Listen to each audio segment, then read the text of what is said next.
հիմի տունը ես մարդ չունեմ, մենակ եմ, քանի որ բոլոր երկու տղա է մնացել, մի տղես մահացել է, նրանք էլ հարս են, ամեկ իրանց ընտանիքն ունեն, երեխեքն ունեն, Վլադիկավկազ են, թորներս ամուսնացել են, Մոսկվա են, ուրիշի տուն են, խո չեմ կարա ասեմ եկեք ձեր տները թողեք, եկեք ինձ օգնեք։ Ես էլ իմ թոշակով, իմ ապրելով բան, ես յոլա եմ գնում, փառք Աստծո։ Մենակ աշխարհին թող խաղաղություն լինի, մեր զինվորներին առողջություն լինի, մենք էլ ապրենք։ Ապրես, Տիկին Անիկ ջան։ Որ մի մարդ իմ դուրս բաց անում, տունս ամատում, աշխարհն իմն ալնում։ Ասում Աստված ջան, մի հատ թյուր կա, ըստեղ մի հատ ծանոթ կա, հա, սարակ մի հատ կին ա էլի, մի ամիտ զանգելա, մի հատ տղա զանգում, ալո, բարև, ասում ով ա, անծանոթ տղա է, ասում ա սխալ եմ զանգե, այ բալամ, խալխի տղեն ինչ որ ունի, մեկ էլ մի հատ կնի, ձերիցը վեր ա ունում, հիմի երանս կլսի, ձերքիցը վեր ա ունում, ասում ա, ինչ, ասում եմ, այ քույրիկ ջան, ասում, ես փոքր չեմ, ջահել չեմ, 90 տարեկան, սարքում եմ 90 տարեկան, 90 տարեկան կնիկ եմ, ասա, ինչի է զանգում, ասում ա, տատի ջան, ասում ա, սխալ ա զանգում, որը տենց արի հիմի, մենք լնենք մերու աղջիկ, հիմիստով է տաշենում են ակրում, այսքանի օր էլ եկել են մեր տուն, եկավ իմ տեղաշորը թաքցես դուս, տներ, մեծ ա, իմ հարդների թայն ա, տղեն մեկը բժիշկ ա, Գրիգոր լուսավորիչում, մեկն էլ ուսանող ա, երկու տղա ունի, լավ տուն, տեղ, ամեն բան։ Ընկերացել եք։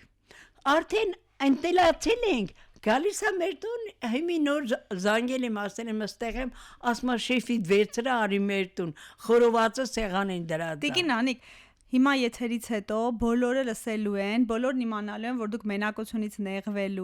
նեղվում եք եւ հանրապետության բոլոր մարզերից ձեր տուն գալու են։ Սկզբից էլ ասել եք առանց զանգելու գան, բոլորը գալու են։ Բարով գան։ Ես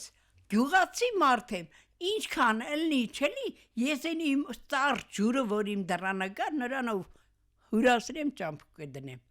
Բարով գան, բալաջան։ Ես շատ ուրախ կլինեմ, որ իմ տուն մարդ կան։ Տիկին Անիկ, մեզ լսում են հանրապետության մարզերի, գյուղերի ձեր տարեկիցները։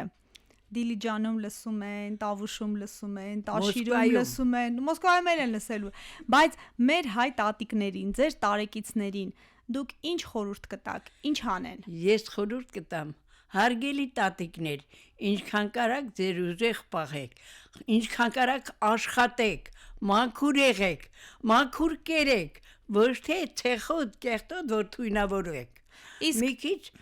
Մի քիչ ձեզ լավ նայեք, ուշադրություն դարձեք, այդ որ օգնություն տալիս են, պետությունը այդքան չարչարվում է ամեն բան, մեր համար է անում, խո ուրիշի համար չի անում, ուղղակի խնդրեմ, դուք չասեք, վայ բատա, կամեսա, կամենա, հետևից ուրիշ բաներ չասեք, բոլորն էլ արկա են, բոլորն էլ գիտեն, որ ինչքան լավ գործ են անում մեր հայ ժողովրդի համար, այս մարդը ուրիշ ազգ է,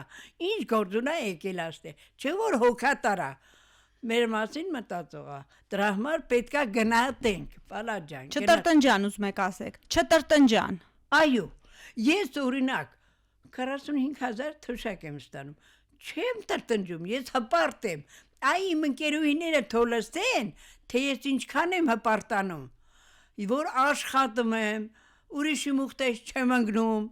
տղեների նեղություն չեմ տալիս, թորներ հլա տղեց հիվանդանոցում 90,000 փողա տալիս, որ մի հատ ռենգելի է ընգնում, ես իմ թոշակից հետ եմ գցում ուղարկում եմ ռենգելի,